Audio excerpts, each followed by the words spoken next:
Good morning, my Teaserking family. How's everybody today? I watched the highlights of the game yesterday, and all I can say is that game was so fixed. I don't know what I was watching, but it wasn't real. It's a shame that we bet on games and they're fixed. I'm smiling at Daria, not making fun of the fix. Why do I say that? All right. So we're laying a half a point, right? Now most people were laying, I guess, got up to 8.5. Most people,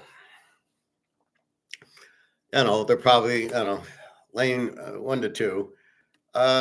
So check out the score when it's 20-13, and the Rams score to make it 20. It was 20-14 to make it 20-20, and then they're about to take the lead 21-20. Watch the kick. Okay, watch the kick. Watch the kicker. He doesn't even aim for the uprights. He kicks it left on purpose. Watch it 20 times. It's on YouTube, it'll be on the NFL channel. It's unbelievable. The guy doesn't even follow through towards the goal. I mean, he clearly kicks it left on purpose. So we're tied. Then you get near the end of the game, and they're giving the ball to Williams. He's about to score. He fumbles at the 1. Really? At the 1, you fumble. You don't have your hands on the ball. You let somebody knock the ball loose. Really? What is this? High school football? So now we should be up 28-20. Or, okay, let's say they didn't get the extra point. 27-20, and we win the bet. But now he fumbles, and then they kick it, and they go to overtime. Then in overtime,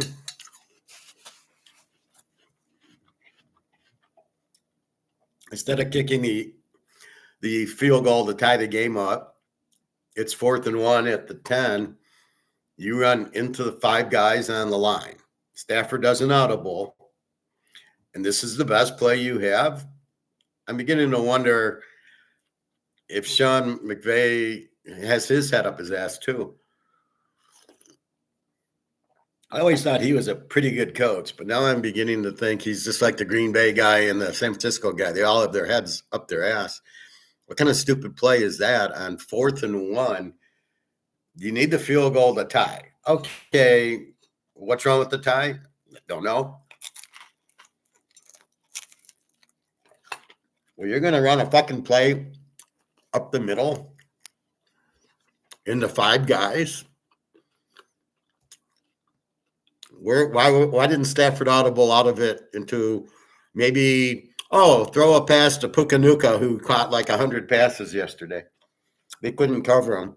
No, we don't want to do that. Let's run into the middle, because that play always works on 4th down. I mean, it's absolutely embarrassing, whatever that was. But the missed extra point, I thought, maybe it was blocked again. And no, he didn't even aim for the uprights. Watch him. He kicks the ball left on purpose. And so it's really difficult when the games are fixed this badly, this obvious. What was the first half? They're letting the Niners run right through them. No defense. Who's their defensive coordinator should be fired. Stafford played well. He didn't fix the game. And Atwell and Pukanuka were good. You can't really blame the running back on the last play on the 4th and 1. We can blame him when he's going. He would have scored, but he fumbles. What is that? That's not acceptable. Not where the game was at. And you give up. I think they were down 3 at the time. So the Rams should have won the game by a mile. My friend calls me up and says, "Oh, yeah, I knew the Niners were good. They're, a divisional dog." And I said, "Bullshit.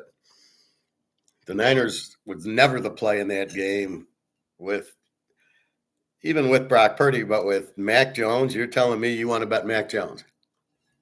I said, I bet Stafford over Mac Jones all day. That's how you bet football.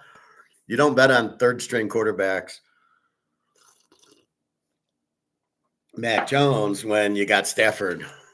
I mean, that's the point of why we look at quarterbacks. You bet the winner. Stafford's the winner.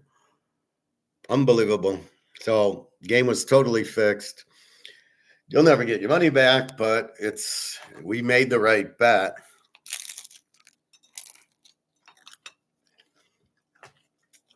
But there's nothing we can do. All right. Gold. Now remember, I think it was yesterday, maybe the day before, silver hit 48, gold hit 3,900.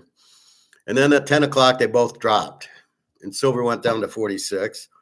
And gold went down to 38.20. And I said, what the fuck is this?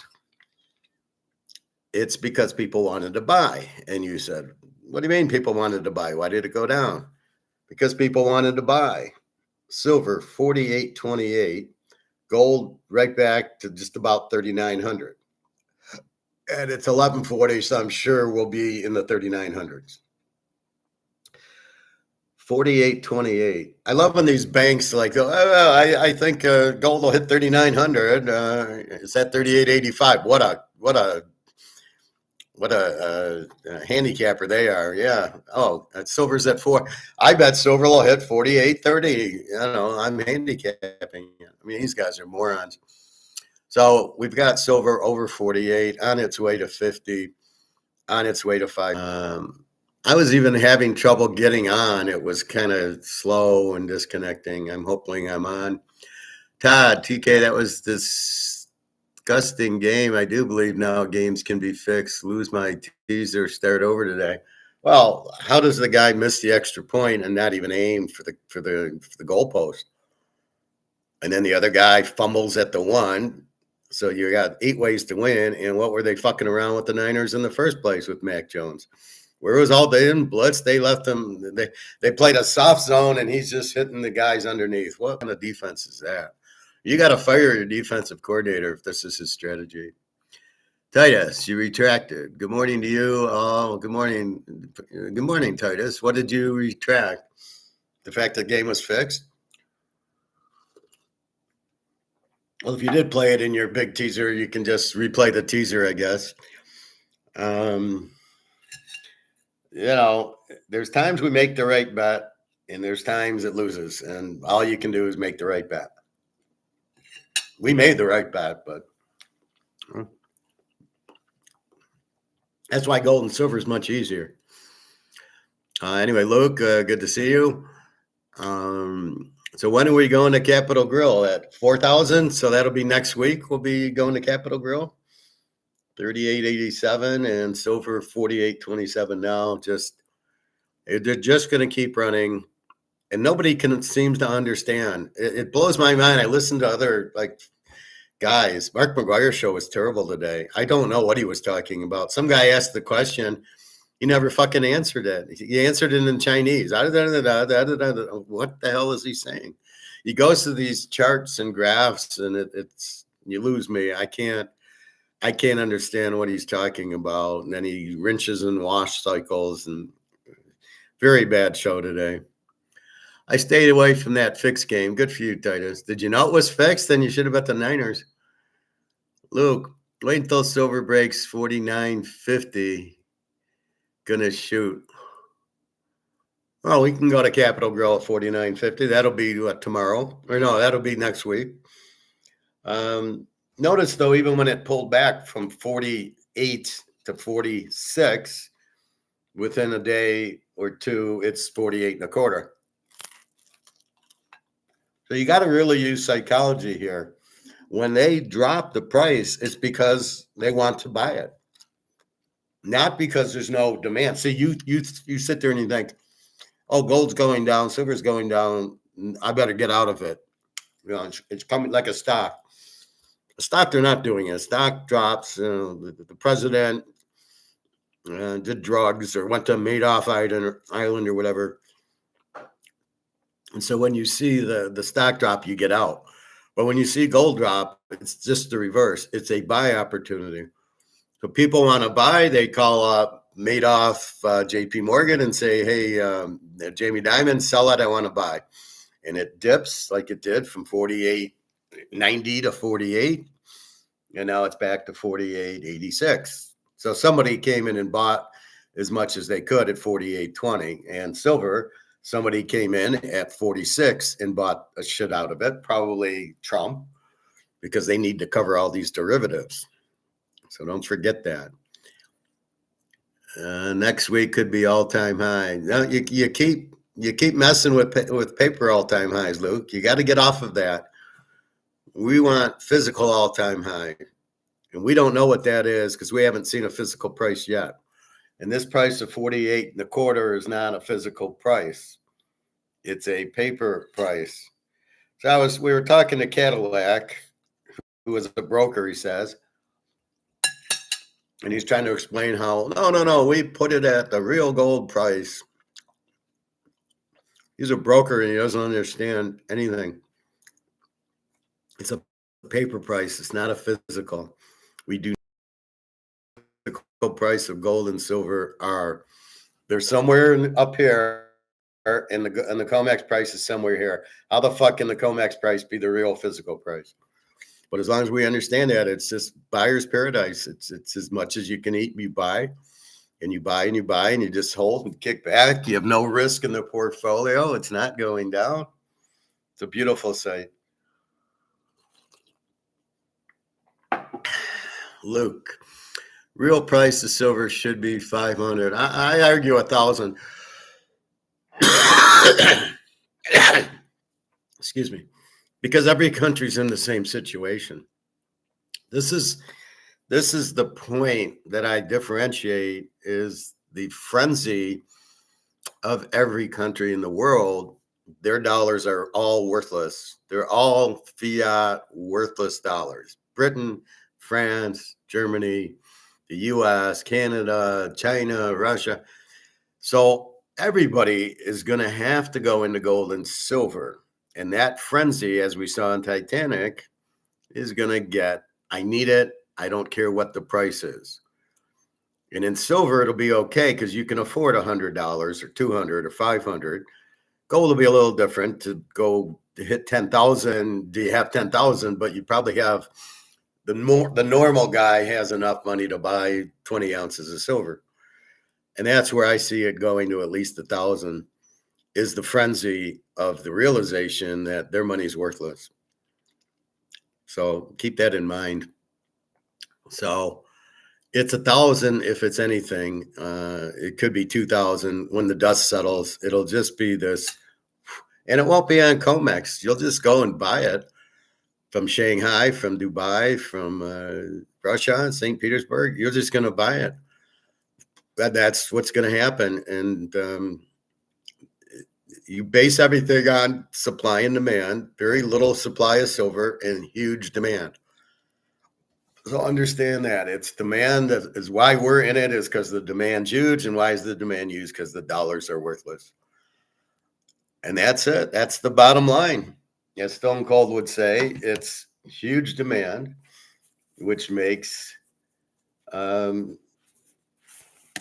and very limited supply makes high price, makes Jack a happy boy. All right. So we smile at our gold and silver as they're going. Today's Friday. There's no action on Saturday till Sunday night. Why are we waiting until silver breaks 49.50? I mean, it's basically there. I'm excited when I start seeing 55.60, 65.70, 75.80. Because we know where it's headed. It's headed for 1,000. Well, it was headed for 100. Slight pause, 500. Slight pause, 1,000. I was listening to some guy. It was pretty interesting until he opened his mouth about Bitcoin and some of that stuff. And then I said, oh, he's an idiot then. One thing most people don't understand is money is the medium of exchange. They're clueless. They see money and oh, it's fiat or real money's gold or silver, but they kind of poo-poo that. And you're like, this guy's an idiot. Money's debt. Money's money. Money isn't debt. Money's nothing. It is money. It is used to buy goods and services. That's the purpose of money. And it shouldn't be printed to death.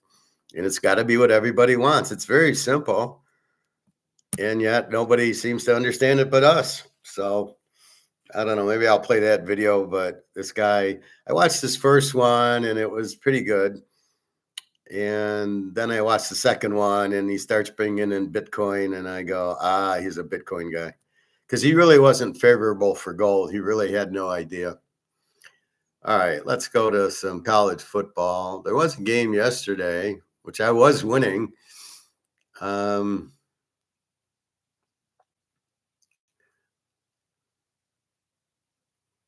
Let's see.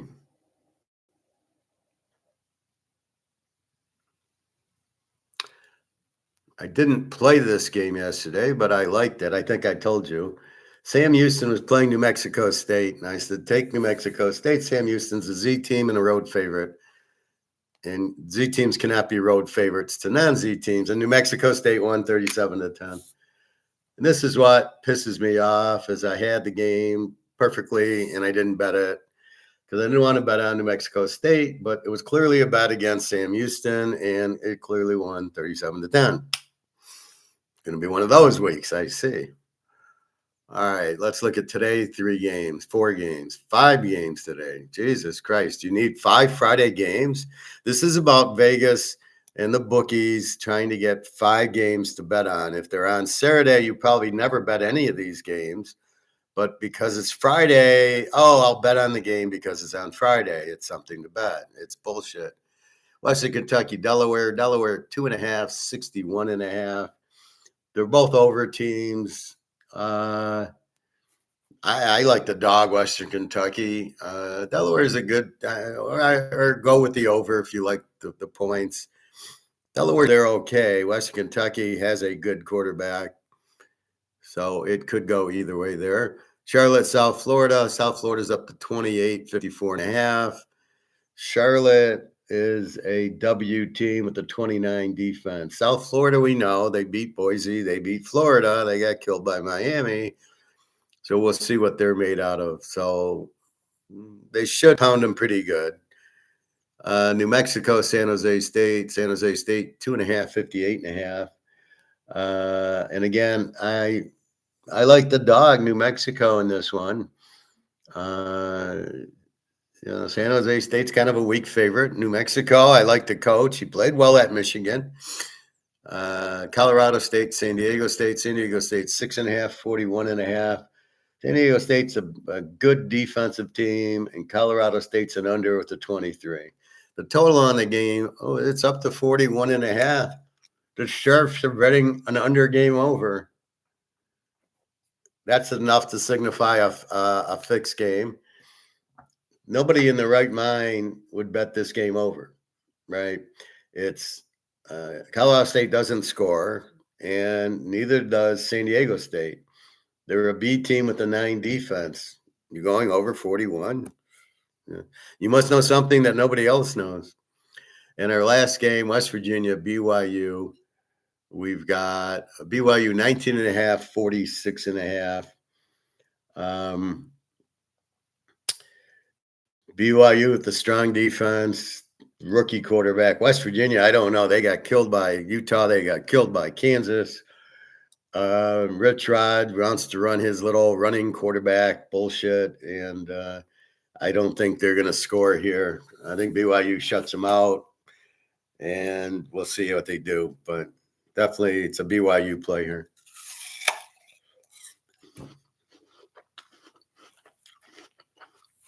All right, we get into tomorrow.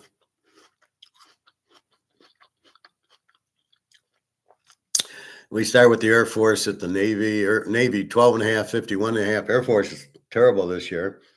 38 defense. They have been scoring. Navy is an A team with the 16 defense. Iowa State, Cincinnati. This is your free play. This line has not moved. Cincinnati 1.5, 55.5. We like Iowa State plus the points. Take 7.5. They're a good team. They're not going to get blown out. They went to Ireland. All of a sudden, Ireland's the place to play football, I guess. They went to Ireland and played, and played Kansas State tough. Played Iowa tough, so they've been in big games. They're a big game team. They got a good coach. Rocco Beck's fine. This is a dead even game. Take the dog. So take your Iowa State plus 7.5.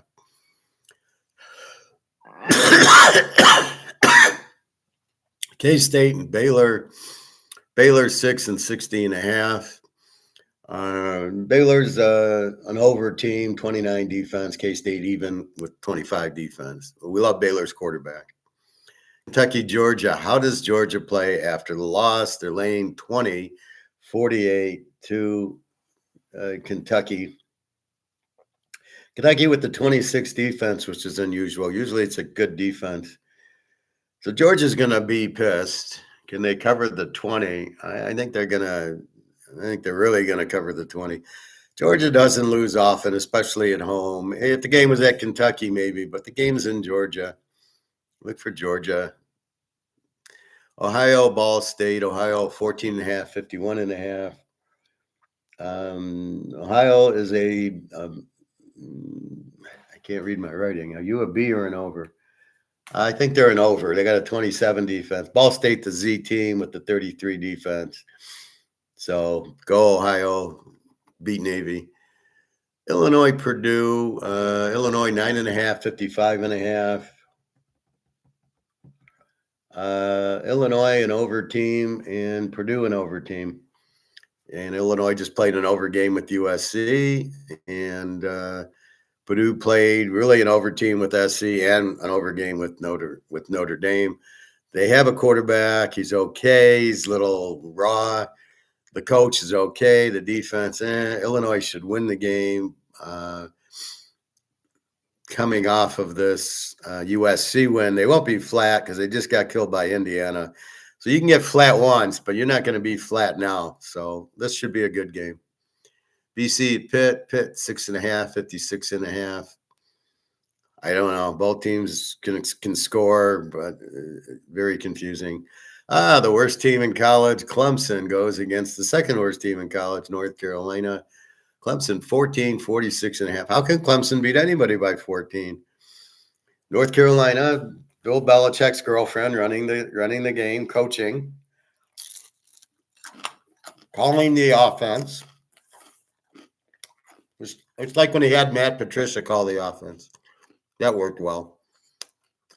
North Carolina won't score in the game. Clemson will probably be held down. Lubeck, what a joke. He goes from 35 touchdowns to 2. I don't know. Good luck with that one. Army, UAB. Army 6.5, 57.5. They are not good. Their quarterback is not good. UAB is an over team, but a terrible defense. So good luck on that one. Wisconsin, Michigan 17.5, 43.5. I don't know. Michigan doesn't throw the ball. They just run it, but they get these long runs.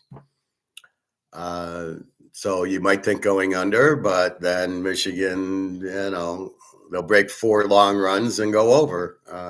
Very confusing team, but the quarterback stinks. This underwear doesn't do anything. He's running a little bit.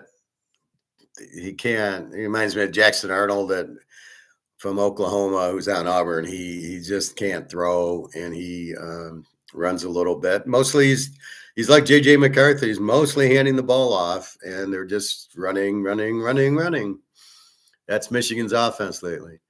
UTSA and Temple. This should be a good game, exciting game. Both teams are over. UTSA 6.5, 57.5. Yeah, look for this in the 70s. Wake and VTech. VTech 651.5. I think Wake's a live dog here. Campbell, North Carolina State. Can Campbell Soup beat North Carolina State? They're the Fighting Camels. Look at this logo for Campbell. The Fighting Camels. I love this. I hope it's on their helmet. If this is on their helmet, I'm going to buy one of their helmets. Look at this. What a beautiful logo. Western Michigan, UMass. We got Western 13.5, 45.5. UMass, terrible, worst team. But Western's really not that strong of a team to blow them out, but they probably will. UMass is so bad. Oak State, Arizona. Arizona 20.5, 55.5. Oak State's the Z team. Arizona, pretty good. Noah Fajita. They got killed by somebody last game. I think Iowa State killed them. So off of a bad loss at home, playing a Z team. So look for Arizona here. EMU, Buffalo 10, 53.5. Eastern is they're an over team with a terrible defense. Buffalo's an under with a 20. So Buffalo should score plenty on Eastern with the 37 defense. UConn, Florida International, UConn 7, 52.5. They're both like E teams, 27, 26 defenses. Connecticut can score a little bit more. This is kind of a toss up here. I don't know. I don't like it. Oregon State, App State, 1.5, 53.5. Who knows? Oregon State's a Z team, but they played pretty well against Houston out of nowhere. They got killed by Oregon by 50.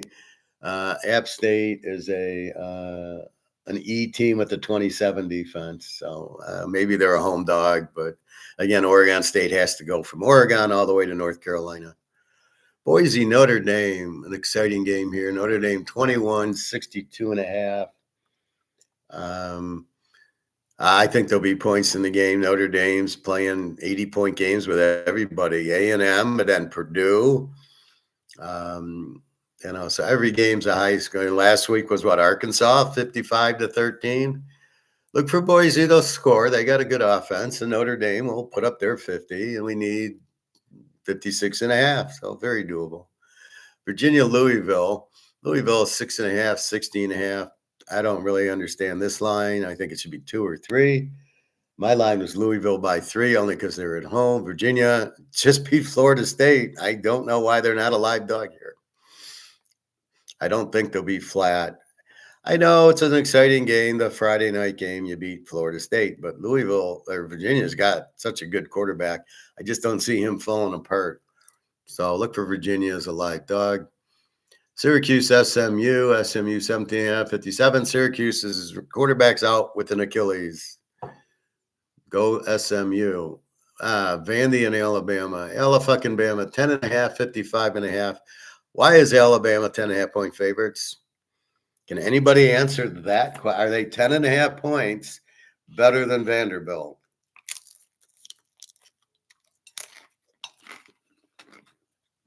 I'll make it even easier. Are they 3 points better than Vanderbilt? No. Theoretically, Vanderbilt should be favored in this game. They got the better quarterback. They got the better offense. And I believe both defenses are 17.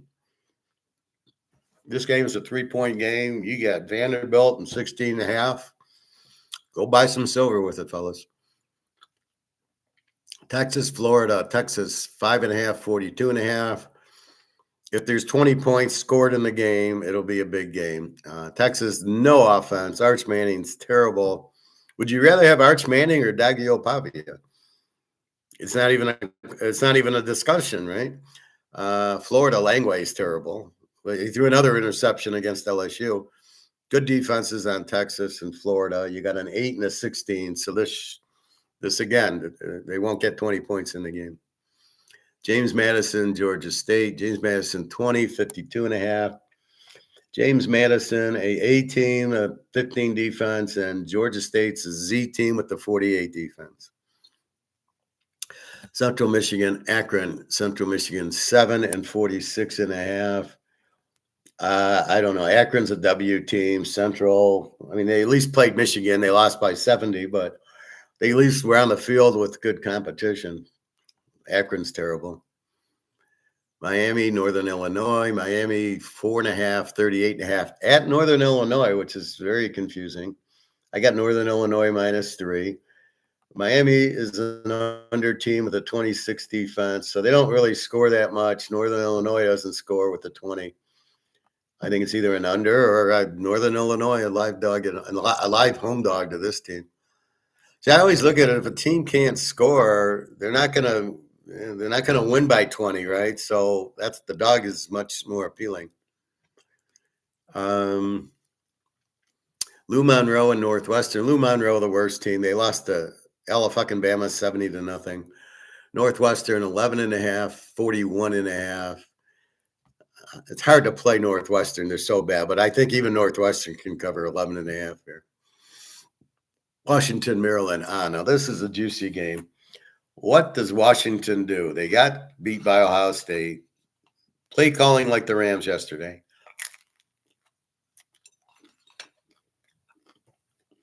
They should have won the game. Should have had better calls. And no, we don't run into the line on 4th downs. Whoever the offensive coordinator is who calls those plays should be fired. I'd love to chat with them. So you thought you could run into 5 guys and get a first down. And what's your background? You're a moron? Oh, okay. Because nobody who's a competent offensive coordinator would have ran into 5 guys on defense. And Stafford didn't see this either. He saw the defense, didn't say, well, that play's not going to work. Call your timeout, get out of it, or just do a change, and then maybe run a sweep to the left if everybody was on the right. Or one of those reverses that the Lions run. Now, what does Washington do? Off of a loss to Ohio State. They're an excellent team, excellent quarterback, good coach, 6.5, 53.5. They got to go to Maryland. And so we go, who's Maryland? Does Maryland, they're 4-0. Are they a real 4-0 team? Let's take a look. How good Maryland is so we can understand what the fuck is going on here. So we look at Maryland. They beat a terrible Wisconsin team 27-10. They beat Towson. Ooh. Northern Illinois 20-9. Florida Atlantic 39-7. So they played 4 games. Their best win was probably Florida Atlantic. Put up 39 on them, 20 on Northern Illinois with the tough defense. Townsend, 44 points, and 27 on Wisconsin. So you can see the defense isn't great. They're giving up 10, 15 points. Townsend got 17 on them. Wisconsin 10. So their best win's Wisconsin. Are they any good? I don't know. The only hope they have is that Washington has to travel to the East Coast, as we keep getting more and more pissed off about the stupid schedule. This game should be played in St. Louis or Kansas City in a neutral site. They should use that old St. Louis Ram Stadium and just, you fly 2 hours, you fly 2 hours, we'll play it here. This is absolutely ridiculous. Let's go. Oh, you gotta go coast to coast. I thought we're trying to save on energy and money and gas. So at least it's at 3:30, so it's 12:30 for Washington. Such a bullshit scheduling thing. Notice how Ohio State was a 3:30 game, not the noon game or the 10 o'clock game. Why wasn't it the 10 o'clock game? Washington's the better team. They should win. You've got the time zone, but you got them off of a loss. So I don't know. They should win it, but it probably won't be. It'll probably be a close game just because they'll be tired. Now we have the reverse. Penn State going to UCLA off of their loss to Oregon. Penn State 24.5, 48. UCLA's terrible team, the Z team. Their defense is a 31. At least Maryland. Well, Maryland, we looked. It's a 10, but it's not a real 10. So we looked here. UCLA's terrible, but Penn State has to fly to Disneyland. And it's a 5-hour flight from Pennsylvania. So it's also 3:30. which helps them. I love how they get the 3:30 time zones. So it's 3:30 there in their clock. It'll be 12:30 California time. So it actually helps Penn State. So yeah, I don't know. Penn State will be mad after the loss. They probably could cover 24 if the game's not too fixed. Texas State, Arkansas State, Texas State 13.5, 50, 64.5. They're explosive, Texas State. Over team 25 defense. Arkansas State's a W with the 32.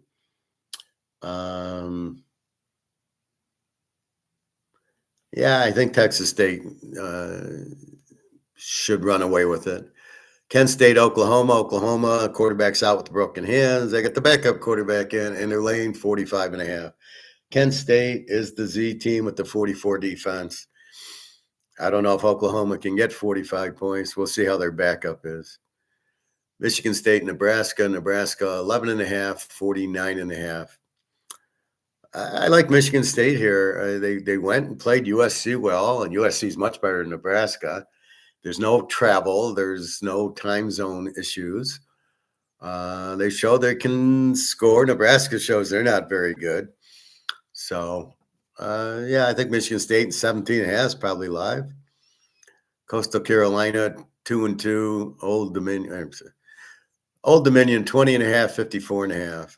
So I was all set to Old Dominion, but then I looked at Coastal Carolina's last game, and this pulled me off of it. So I'm ready, Old Dominion. Coastal Carolina's a W team with the 27, and Old Dominion's an A with the 17. But then I looked at the last game, and Coastal Carolina won 38-20 over a decent team. And I said, well, that's what happens. They start changing. And so I got to be very careful. So I pulled off of my Old Dominion play.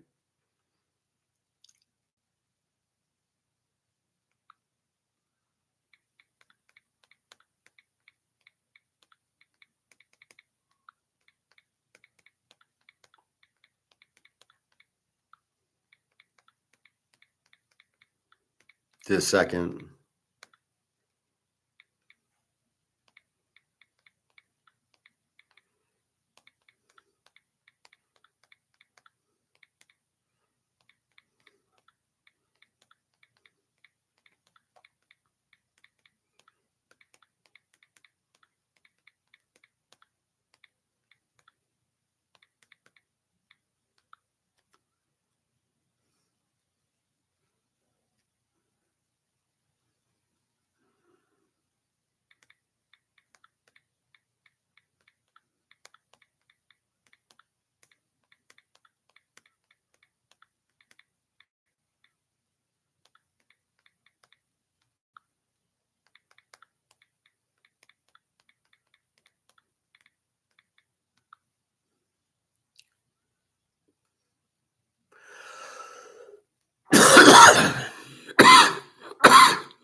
The hacking cough problem.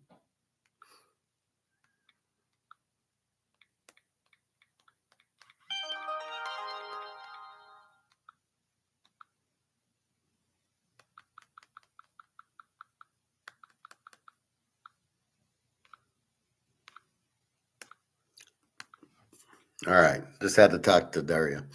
Her daughter's got the same hacking cough that I do. So I got off of Old D because there's times in the season the trends start changing, the teams start changing. They go to a backup quarterback or something. So until I know more, Coastal Carolina beat somebody. I think they beat South Alabama like 38-20, who's not a bad team. And I'm like, okay, wait a minute. And Old Dominion's laying 20 here. So I go, well, this is not the team to lay 22 if Coastal Carolina is beating South Alabama. So I got off of it. And that's why I look at these last couple of games. You want to see something that changes. Plus, we really don't have that much information on most of these teams. Yeah, Ohio State, Michigan, but you got one high school game, you got one game against Akron, and then one game, and you're like, how are you supposed to make judgment after only really one or two real games? And, forget the high school game. So I got off of that. But Old D's a good team. South Alabama, Troy, as I said, South Alabama looks like shit. Troy's favored. South Alabama, good offense. That's it. Troy, I don't like Troy at all. They're an under team. South Alabama with the 32 defense. So I'm after they got killed by Coastal Carolina, I'm off of them. UNLV, Wyoming, Vegas 3.5, 49.5. Vegas a good team, an over team, 28 defense. Wyoming an under with an 18. They always play well at Wyoming. They always have a very good defense. They can't score worse shit. Total of 49.5. Maybe you go under. It was 53. So this total has really went down. Maybe it's fixed. No, that couldn't happen in football. Florida Atlantic, Rice 4.5, 54.5. They're an under team. They play pretty well, pretty good defense. Florida Atlantic, an over team with the terrible defense. I don't know. You could take Florida Atlantic and 10.5 going, well, they got a good offense and Rice won't score much, but Rice with the strong defense. So it's best to watch that one. Very interesting game. Texas Tech, Houston. Texas Tech, 11.5, 52.5. What do we do with it? This is a team that beat my Utah team. They beat them bad. They hurt them bad, Joe Bob. 11.5. Don't pass on Houston. They got Willie Fritz, who's a great coach. They got a great defense. Houston's defense is a 13, but Texas Tech is an 11, and they got a very strong quarterback in Morton, much better than Arch Manning by like a mile.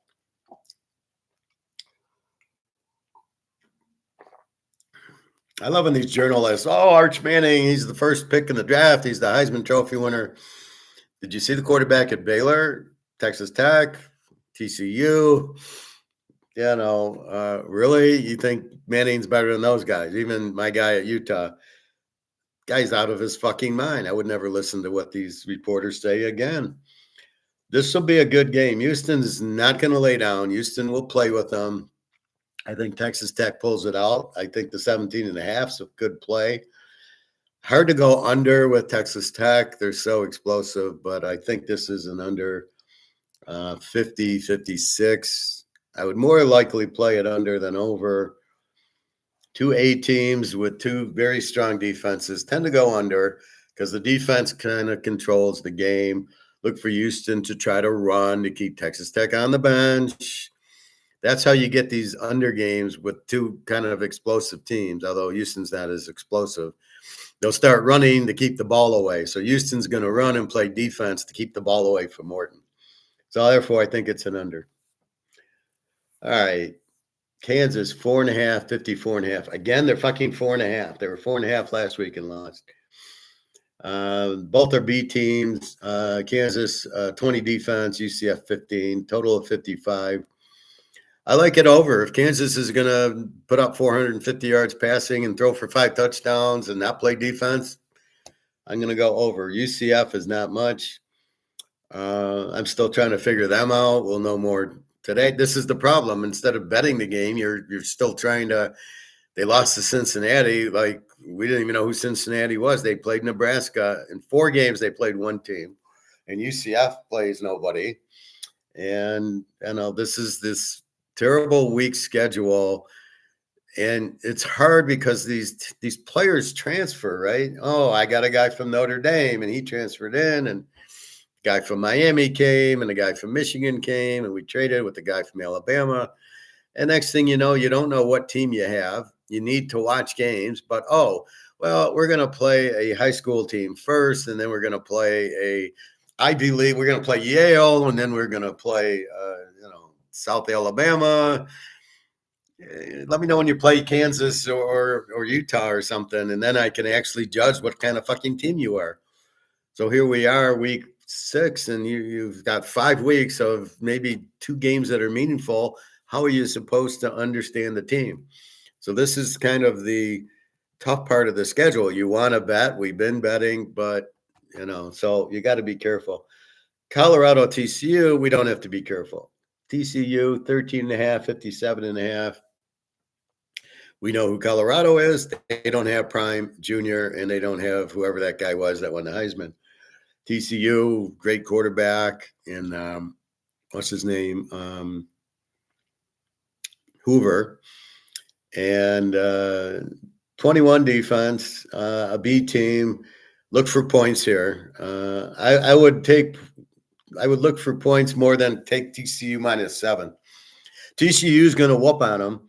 But Colorado could score a little with Prime as the call. He'll go out and play wide receiver for him. And TCU, they're going to be explosive as shit at home. It's just what they are. So, again, TCU, Baylor, Texas Tech, most of the time, you're going over on them unless you're playing a Houston or a real strong defensive team. Kansas State usually is defense, but not this year. Old Mississippi State, Texas A&M, Old Mississippi A&M 15.5, 56.5. That's up from 14. They didn't score last week against Auburn. Kind of strange. Auburn doesn't have a great defense. Mississippi State they beat Arizona State, and they took Tennessee to overtime. This is not last year's team. Again, they brought in all these transfers. Their quarterback is from Chapin is from Baylor. So all of a sudden, they're a much better team. So you have nothing from last year to look at. Here they go against A&M. You can base it on the Tennessee game, which went to overtime. I think they're a very live dog, 14 up to 20, and total of 55. I'm not sure. They seem to have a decent defense. So A&M, yeah, they played an 80-point game with Notre Dame, who also appears to have no defense. So I don't know. Mississippi State's defense, I think you take plus the 20 here versus fucking around with, maybe I go over or under.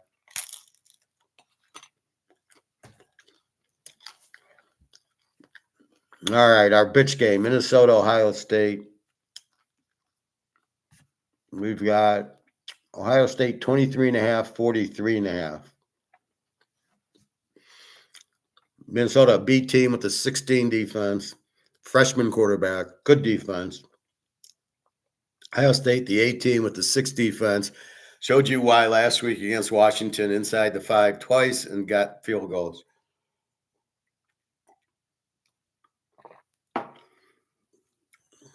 Ohio State should run it down their throats. Slayland's okay. He's not a great quarterback. The receiver, he's good. He's not great either. Minnesota's got nothing. I don't think Minnesota scores in this game. It's at Ohio State. They'll just pop it in. Florida State, Miami, very interesting game. Miami 4.5, 54.5. Alex liked Miami. Therefore, I like Florida State because I don't listen to people. That's why I win. I do my own research and analysis, and I block out all the noise. So you got Florida State who beat Alabama and beat them bad, and now you got Miami who barely beat Notre Dame. All right, they handled South Florida, who's okay. I just don't. They've been winning at home. Carson Beck, he's not going to hurt Florida State. He's okay. He's not great. Wasn't great at Georgia. I don't think Gunnar Stockton's great at Georgia. I don't think Dominic Raiola, if he'd have stayed at Georgia, is any good. Georgia needs a way to figure out how to draft quarterbacks. Florida State off of the loss to Virginia. Now you can say they looked ahead. I don't buy all that bullshit. I don't think there's look aheads. Who are the Rams looking ahead to yesterday? They lost to Philly. Oh, they felt sorry they lost to Philly, or was that 2 weeks ago?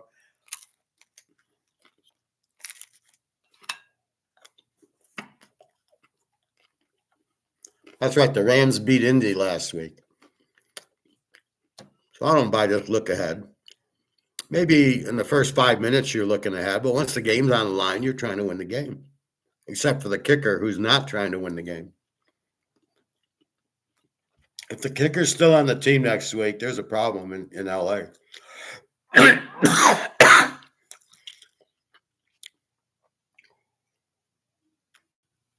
He's now cost him 2 games. He cost him the Philly game having the field goal blocked, and now he misses an extra point that wasn't even blocked. He just faced the left and kicked it to the left. He missed on purpose. I don't know what the hell they're looking at in this kicker that you sit there and you stay with him. I noticed Frisco finally got rid of the Michigan kicker who didn't miss a kick at Michigan in 4 years and didn't make a kick in the 9 years in 2 years. He was less than 500. He was terrible. So here, I don't know. I would dump this kicker as quick as you can. He's terrible. He's on the take or he's just pathetic, but why is he playing? So I think Florida State's very live. I don't think they were looking ahead last week. They just played a real good Virginia team who put up 50 points. But I don't think Miami is going to do that. It's at Florida State off of a loss in a rivalry game, and you got them as a home dog.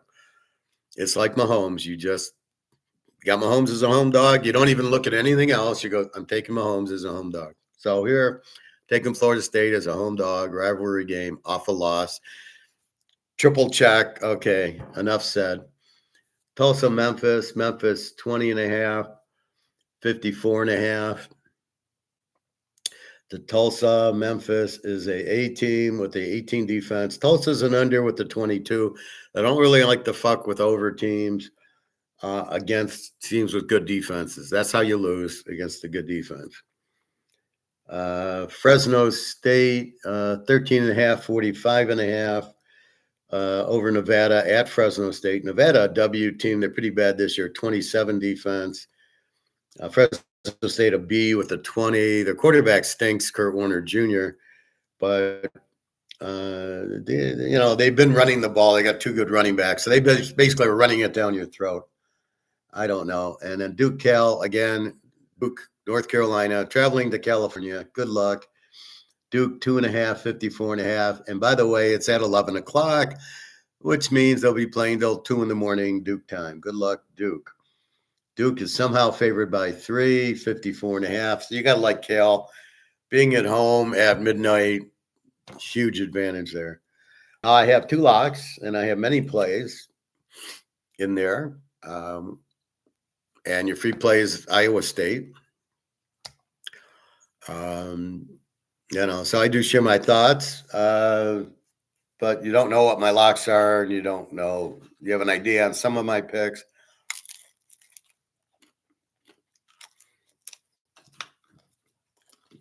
I try to help the common man. Anyway, that's college football. So again, tonight we got Western Kentucky and Delaware. Should be a pretty even game. South Florida, Charlotte. South Florida, kill them. New Mexico against San Jose State. New Mexico should play with them. San Diego State, Colorado State. San Diego State, the better team. And BYU, West Virginia. BYU with the strong defense. West Virginia, I don't know what they are. Rich Rodriguez is he's gotten blown out a couple times already.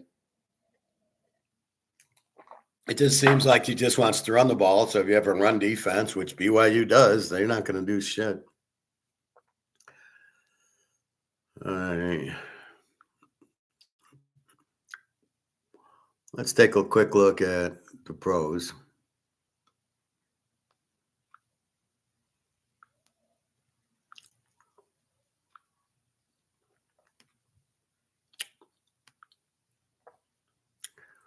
Is there any baseball today? I don't really follow it now, and I only follow it during the year just because there's no football. Upcoming divisional series. So we got Saturday. So here's what the lineup is. You got the Cubs go to Milwaukee. Milwaukee, the best team in baseball. But again, this is playoffs. It's all matchups, and I don't have pitchers. The Yankees go to Toronto. Well, they played each other 50 times. The Dodgers go to Philly. I like Philly there. And Detroit goes to Seattle, and I like Seattle there, of course. See, Detroit's going to play a real team that has more than one guy hitting over 200. So good luck with their bullshit pitching. And that's it. But Detroit's manager is like Mickey Mouse. He's the dumbest manager I've ever seen. Talk about a guy who's clueless. All right. So let's just run through the NFL.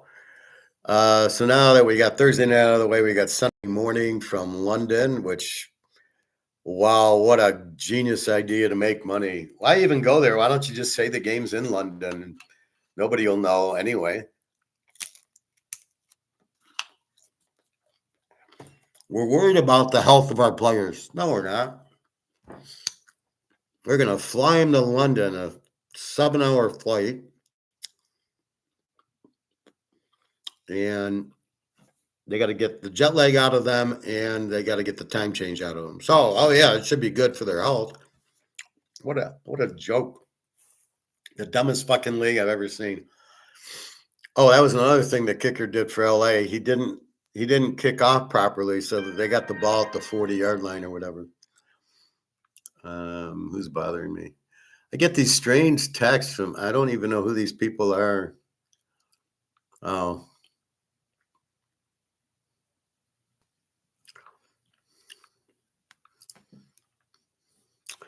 All right, so Minnesota, Cleveland. What do we got here? I'll give you the read on the teams. Minnesota and under, Cleveland a W, which means they don't score. The defense is okay. Many with the 20 defense, Cleveland with the 26. Carson Wentz against Dylan Gabriel. What do you got? You got 3.5, 36.5. So I'm surprised the numbers didn't move since they announced Gabriel as the quarterback. What is the point of Dylan Gabriel being the quarterback? I like Dylan Gabriel, but what's the point of him being where's Joe Flacco? So you brought in Joe Flacco and you made him the starter for what reason? So are you trying to get Gabriel hurt so you go to Prime Jr. and watch him fall on his face? Prime Jr. won't do anything if you played him on Sunday. So two pathetic teams with no quarterback and good defenses. Houston, Baltimore, the whole team's out for Baltimore. I don't think did they officially announce Prime Jr. or Lamar is out. I believe he's out for 2 weeks. I've heard several times. So Houston 2.5, 40.5. Houston's an under team with a 13 defense. Baltimore now goes to a Z team. They're no offense with the 33 defense. Now, part of it is they played Detroit, they played Buffalo, and they played Kansas City. They played 3 very strong offenses. So is their defense that bad? But all I notice is all their defense is hurt. What's that about? So Houston, a team with no offense at all and really good defense. Baltimore doesn't score much here. I don't think Houston scores a lot. Baltimore will bring in the reserves, will be okay. And I think if they get to 20, it'll be an exciting game. Miami, Carolina, Miami 1.5, 44.5. Who gives a fuck? Miami's actually the Z team here, and they're favored on the road. If you trust Steve Young, be my guest to take Carolina. No, thank you. Good game, Denver at Philly. Philly 3.5, 43.5. This is the problem with the scheduling. I can't play Denver here. I really can't play Philly here. I got Miami and Carolina I can't play. I got Dallas and the Jets I can't play. The Giants at New Orleans I can't play. So you're incompetent matchups and scheduling where the bad teams play each other is sucked. They're not even real pro games going on. So I can't play Denver at 9.5. So I'm fucked out of that. And it really hard to play Philly against a good team like Denver. So you're really just sitting there going, I don't know what to do with this one, but now I can't play these two teams. Where's the Philly and the Giants and the Jets where I can play Philly? Dallas at the Jets. I don't know what Dallas team will show up. They're laying 2.5, 47.5 to the JETSs. It's going to be Dak against Fields. Fields can't complete a pass for more than 5 yards. Dak, two picks a game, had a good game against Green Bay. Should have a good game against the Jets. Should, maybe. I don't know. This is just pathetic. New Orleans and the Giants in New Orleans. New Orleans is a 2-point favorite with Spencer Rattler against Jackson Dart. How good he is. He's a 2-point dog to New Orleans. That's how good Jackson Dart is. He stinks. Rattler stinks. Neither should be playing in the NFL. A pathetic game. Oakland goes to Indy. Indy 748. Is Indy for real with Daniel fucking Jones? It's just pathetic football. We all want to bet the Raiders in 13, but we don't know if they're Geno Smith's terrible, and we don't know what Daniel Jones is. They're just basically running Jonathan Taylor. Tampa Bay, Seattle, finally a real game. Hey, Ron, 38K and 48. Yep. There you go, Ron. I'm working hard for you. 4,000 gold's right around the corner, and $55 silver's right around the corner. They're all coming. It's just going to keep going. You'll be going, $5,000 gold and $100 silver. That's what's coming around the corner. Tampa Bay, Seattle.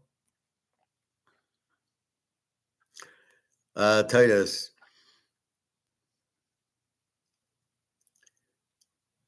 You're not the common man, Titus. Come on. You're the man. You and Bobby, you guys are the man. You're not common. Well, I try to help, when I can. I can't give all the picks away or I won't make any money, but get rid of the LA kicker. He missed that kick on purpose. Did you see it? Did you see the thing on YouTube? He doesn't even kick it at the uprights. He kicks it. He aims left and just doesn't even kick it. He didn't try. But then we still should have won. At the end, the guy's going in for the touchdown, and he fumbles at the 1, and he lands in the end zone, so he's going to score. What kind of crap is this? Sorry, 3,848. No, it's 3,800. No, you're right. Oh, yeah. No, it's actually 3,900, Ron. But 38,000 is coming, but that's okay. Yeah, 48.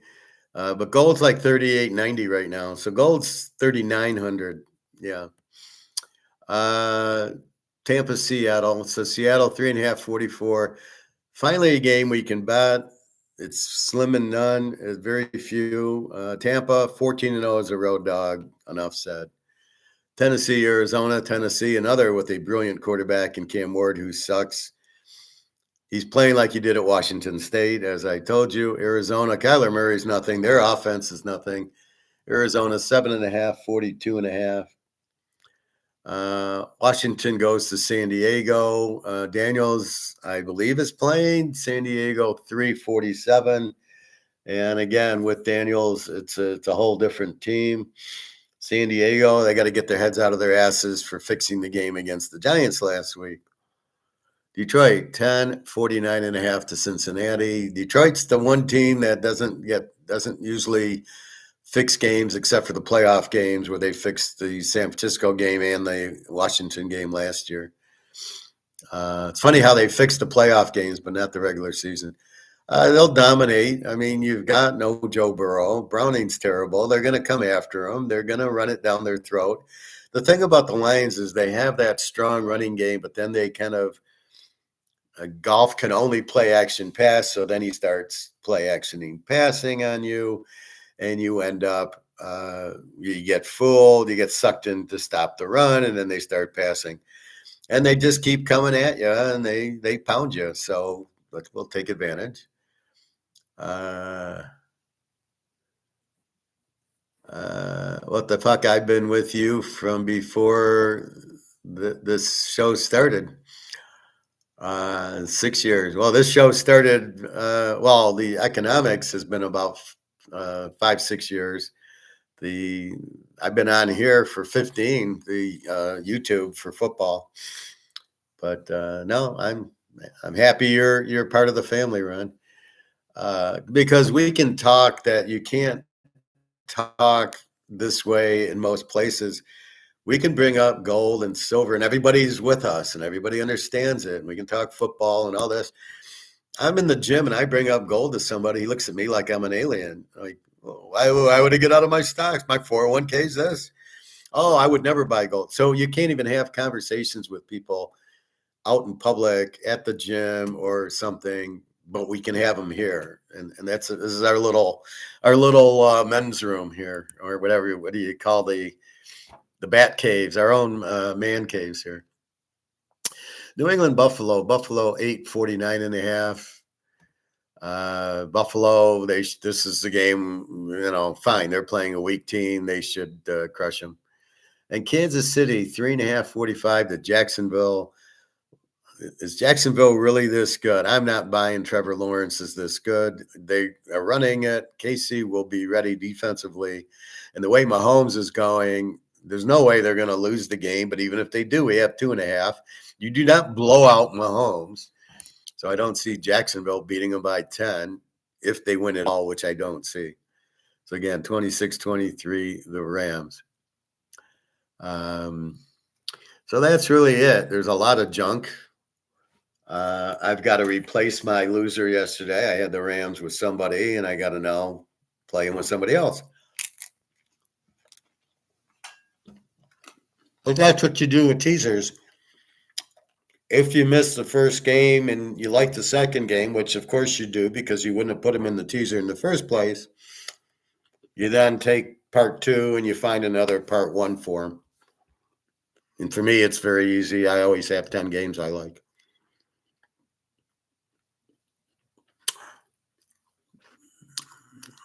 Oh, thank you, Ron. I appreciate that.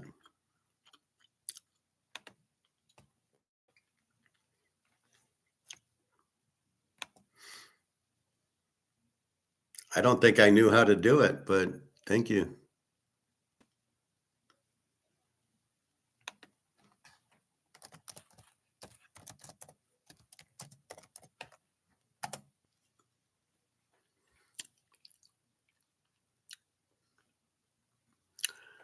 I've been waiting. I tried to get money, and I never got advertising or anything like that. So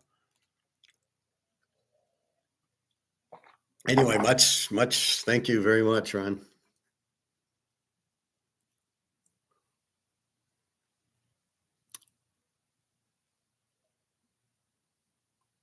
Oh, thank you. Well, you're welcome. You're welcome, Titus.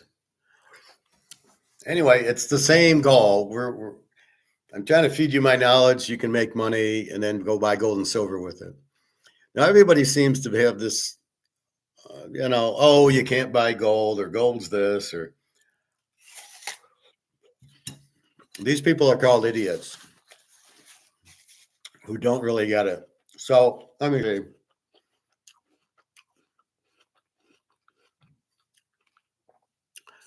Mark McGuire is not worth watching. I don't know what the hell he was talking about.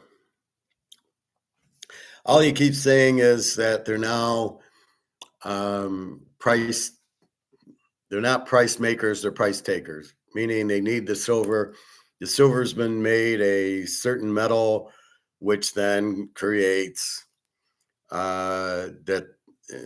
I don't know what it is. It's some sort of premium metal in the U.S. has to have it. So now they got to buy it, which is going to raise the price up. Basically, COMEX is just basically gone. It's just they're still fucking around a little bit.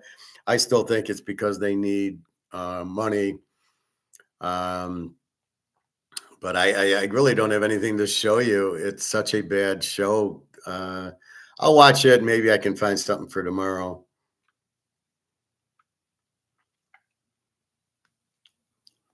So I hate this guy, Rick Rude. $1,000 silver in November with a question mark. Well, what kind of fucking show is that? Either it's going to be 1,000 or it's not. What kind of headline is this? This guy's a fucking idiot. It ain't going to go to 1,000 in November, but where are you getting that 1,000? Oh, because you listen to me and I say 1,000. So you try to take credit because of what I said, but there's no fucking way it's 1,000 in November. It's not. It can't run that quickly. Maybe it'll be 100 by November. Well, maybe 200 because we got October. Anyway, so I was watching.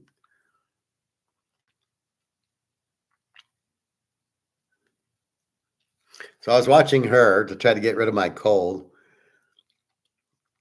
Some juice. I got to watch this. I don't know. Some juice. And then she says, just drink a lot of water. Get plenty of rest. Yeah, okay.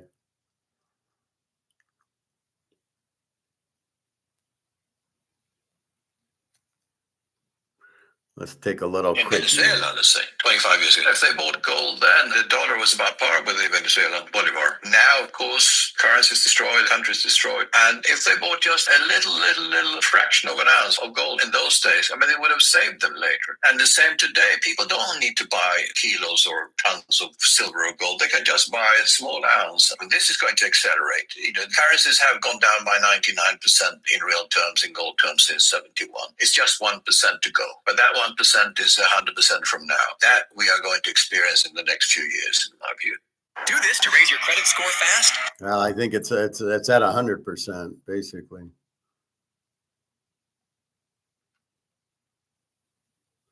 See, and then here's Alligator. I don't know what he's talking about.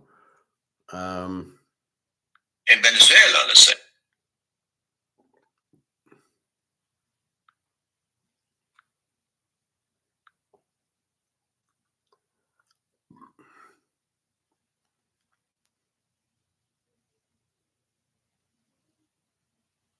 Here's one: 7 hotels in Las Vegas with no resort fee. But these are like the Holiday Inn a mile off the strip. So it's not worth seeing. You're not going to stay at them. They're just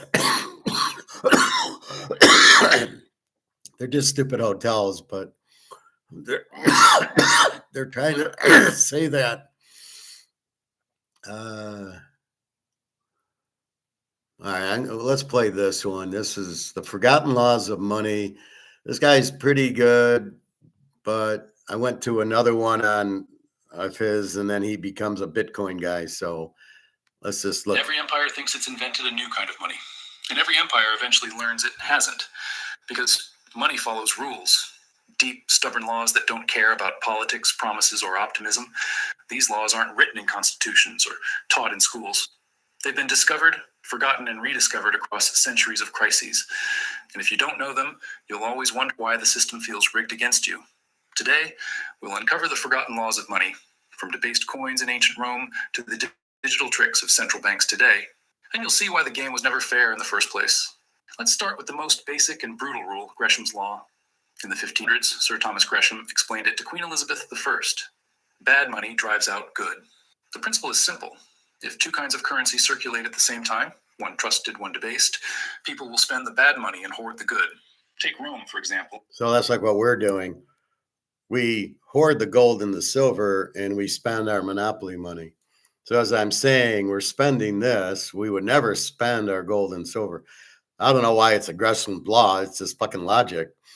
I don't want to. It's basically, why would I sell my gold now at these cheap prices when it's going to go up thousands and thousands of dollars? So it's really just using logic of going, I'm going to spend my money because I don't want to get rid of my gold while it's so cheap. Well, that's just logic. That's no Gresham's law. That's just any idiot knowing that. Well, why sell my gold at 3,900 when it's going to 10,000? Why would I do that?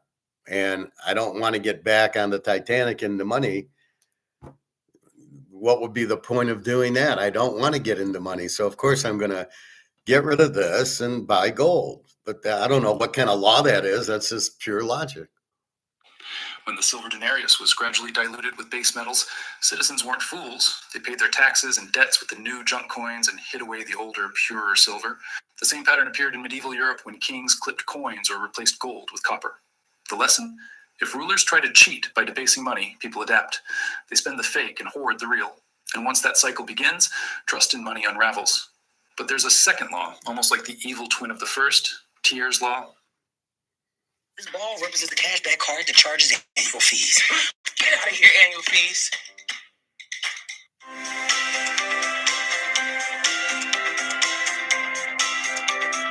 But there's a second law, almost like the evil twin of the first, Thiers' law. Named after Adolphe Thiers in 19th century France, it says that in moments of true collapse, the logic flips. In a crisis, good money drives out bad. Imagine Weimar Germany in the 1920s. Prices doubled every few days. Wheelbarrows of banknotes bought loaves of bread. In that environment, no one wanted to hold marks for a second longer than necessary. People fled into dollars, gold, cigarettes, or barter, anything with real value. The same happened in Zimbabwe, in Venezuela, and countless hyper... I'm sorry, isn't that the same as the first law? I'm getting rid of my junk and holding my good stuff. I'm confused on that one. It's the same as the first law. I'm getting rid of my crap and holding the good stuff. What the fuck is this guy? Inflations. Thiers' law is the moment when the system breaks and people abandon the state's promises altogether. Gresham describes the slow decay of money. Thiers describes its sudden death. So what happens in the gray area between slow decay and total collapse? That's where the Cantillon effect comes in, a law that exposes why inflation always feels unfair. Richard Cantillon, an Irish-French economist in the early 18th century, noticed something. When new money enters the economy, it doesn't touch everyone equally. Those closest to the source, the government, the banks, the elites, spend it first. By the time it trickles down to workers and savers, prices have already risen. The early recipients buy assets and goods at yesterday's prices. The late recipients get stuck paying tomorrow's. The Cantillon effect explains why money printing enriches Wall Street but punishes Main Street. Okay, that's not a law. That's just what inflation is. They print it. People get it first, the government and the banks. So JP Morgan gets, they print the money. JP Morgan gets it. He can buy things before the prices change. By the time we get it, the prices have already changed. However, what we do is we buy gold and silver and we tell them to fuck off because they're too stupid to buy gold and silver. So they hold on to the useless money and we take it and buy gold and silver. We win in the long run. We outsmart them. Why quantitative easing after the 2008 crash boosted stock markets but left wages stagnant. Why stimulus checks vanished into higher grocery bills and housing costs. Inflation isn't just a number, it's a wealth transfer. And you're not on the winning side. The cruelty is that it's designed that way. The system funnels benefits upward while disguising the cost as rising prices. Ordinary people feel robbed but can't see the thief. The Cantillon effect is the hidden rigging of the modern financial system, and it's been operating since the very first coins were struck. The rich don't just earn more, they literally receive money differently. If the Cantillon effect explains why new money flows uphill, then financial repression explains how governments make sure you can... All right, first of all, the banks run everything, right? The banks run the government. So all the banks are doing is printing money for themselves. We know this. It's not fucking law or rule or anything. It's just simply as they see the economy cracking, they print more money. And by the way, that's what's happening now. Only we're having all these wars because we're broke and we're hoping to sell arms or whatever. And it's just really these wars are a distraction to keep you away from understanding we're in a depression with massive inflation that is not at 2 or 3%. It's at 10, 20,000%. If you can even earmark it, which you can't. Inflation's printing the money. It's worthless. That's inflation, not anything to do with prices or percentages. So it's simply JP Morgan printing money for himself. If he's smart, he buys gold and silver with it. Otherwise, by the time it gets to us, it doesn't matter. We buy gold and silver. By the time it gets to us, we're in gold and silver, watching it go up as the rich start buying it, and we go along for the ride. So we're the smarter ones in the room. ...or climb out. The term was coined after World War II, when nations faced mountains of debt and had no easy way to pay it back. Raising taxes would spark revolt. Defaulting would destroy credibility. So they found another method: trap citizens inside the system and quietly drain their wealth. Here's how it worked. Central banks kept interest rates artificially low, often below inflation. That meant your savings account was guaranteed to lose value every year in real terms. At the same time, capital controls limited your ability to move money abroad or buy alternative assets. Citizens were stuck earning negative returns while governments inflated away their debts. It was a silent form of taxation, invisible on the surface but devastating over time. Fast forward to today, and you'll see the same playbook. After the 2008 financial crash, interest rates fell to near zero for over a decade. Savers lost trillions in real wealth, while asset prices soared for those who already owned stocks and real estate. From 2020 to 2021, rates collapsed again, and ordinary people watched their savings erode as housing and food prices spiked. This wasn't an accident. It was financial repression updated for the 21st century. WGU's MBA was built with business, so you can lead from day one. Learn on. This wasn't an accident. It was financial repression updated for the 21st century. And the beauty of it, from the government's perspective, is that most citizens never even realized it was happening. They just felt poorer without understanding why. But these laws don't just apply at the personal level. Some operate on the scale of entire empires. Which brings us to Triffin's paradox, the reserve currency trap. In the 1960s, Belgian-American economist Robert Triffin testified before the U.S. Congress, warning about a flaw at the heart of the Bretton Woods system. If the U.S. dollar was the world's reserve currency, then America would need to supply enough dollars to finance global trade. That meant running trade deficits, spending more abroad than it earned, so the rest of the world could get the liquidity it needed. In the short term, this worked. The world trusted the dollar and global commerce expanded, but in the long term, it guaranteed instability. The more dollars America pushed abroad, the weaker the link to gold became, and the more fragile trust in the system grew. Triffin's warning came true in 1971, when Richard Nixon ended the gold standard and turned the dollar into pure fiat money. Since then, the U.S. has run chronic trade deficits, exporting dollars in exchange for goods made elsewhere. Factories left, debt piled up, but the dollar's dominance kept the game alive. The paradox is brutal. To remain the world's reserve currency, the U.S. must sacrifice the health of its own economy. It's a law of money that guarantees decay. You can see the consequences all around us. America consumes more than it produces, financed by endless borrowing. The dollar's dominance props up Wall Street, but hollows out Main Street. And now challengers are circling. China, Russia, and the BRICS bloc are experimenting with alternatives. Central banks are stockpiling gold at the fastest pace in half a century. The reserve system that gave the U.S. unmatched power for decades now carries the seeds of its own decline. This is all bullshit. All you need to do is a gold standard. On a gold standard, your money cannot fade. You can be the reserve currency if you want. It doesn't matter. Why do you think BRICS is going to the gold-backed currency? It can't fuck it up. You lose money by printing this to death. This makes it worthless. It's got nothing to do with the reserve currency or not. On the gold-backed currency, you can't print anymore. So you're very limited. You have this much dollars, and that's what you use. And that's all you need. And they're all worth gold. And that system never fails. In fact, every time these countries fail is they get off of the gold standard onto dollars. They think they need more dollars. Well, just raise the fucking gold price then. I don't get it. These people are so stupid. So again, he misses that point. He misses what inflation is, and he misses the gold-backed currency is how a reserve currency could be. But you don't really need a world reserve currency. Just use gold, which is what we're headed to with BRICS. So we're very comfortable in BRICS. We might have to move to Russia or somewhere. Triffin paradox. The reserve currency is both the crown and the curse. If Triffin's paradox shows how the global system is trapped, then Goodhart's law explains why every attempt to manage it makes things worse. In the 1970s, economist Charles Goodhart observed something simple but devastating. When a measure becomes a target, it ceases to be a good measure. Governments and central banks love numbers. Inflation at 2%, unemployment at 5%, GDP growth at 3%. These metrics are supposed to describe reality. But once politicians decide to hit them at all costs, they distort the system itself. Take inflation targeting. For decades, central banks promised to keep inflation at around 2%. Sounds reasonable. But to hit that target, bullshit. They manipulated interest rates, injected liquidity, and fueled asset bubbles. Inflation stayed low on paper. Bullshit. The 2% is just It's a figure pulled out of the air.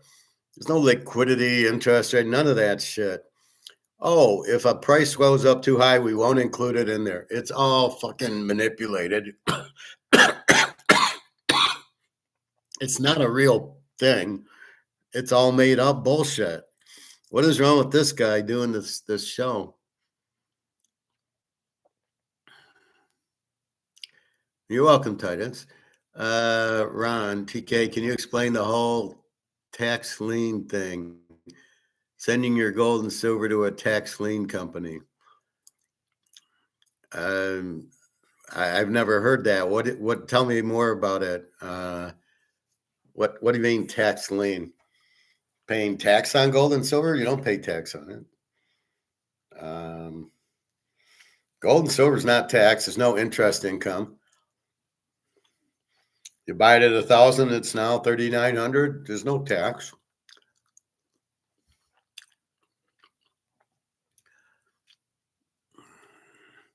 Now, are you saying if you owe tax to pay it in gold and silver? Is that what you're saying?